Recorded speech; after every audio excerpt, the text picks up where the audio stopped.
So much for that. Let me talk now a little bit about the akhlaq of the teacher.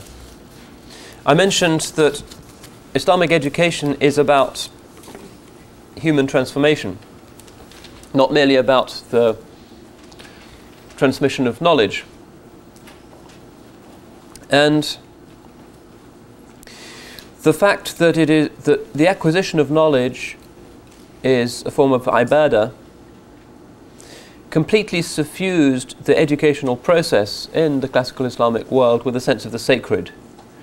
That everything about the class was treated with extraordinary reverence and dignity. It was a formal, very respectful, dignified, sober, austere, sacred experience to be present in any traditional transmission of sacred knowledge from a teacher to a pupil.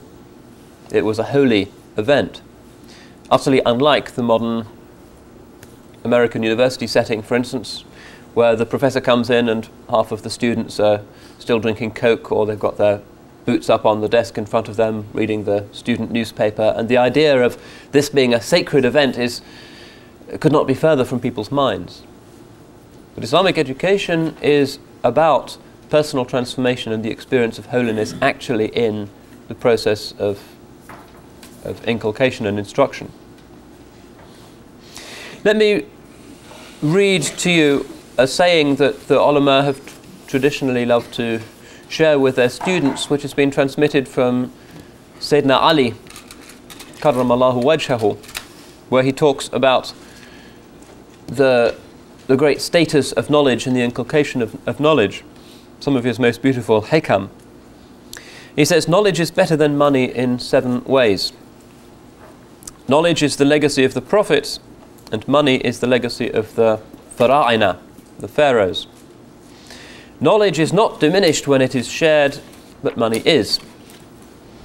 Money has to be guarded, but knowledge guards its owner.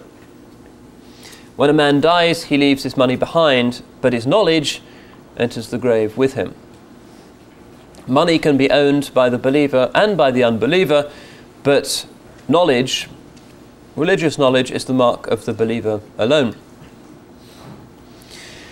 All people need the scholar to guide them in their religion, but they don't need the wealthy man. Knowledge helps a man when passing across the sirat, while money is a positive obstacle. So 7 beautiful aphorisms from Sayyidina Ali radiallahu anhu, emphasizing that true wealth consists in knowledge, not in property.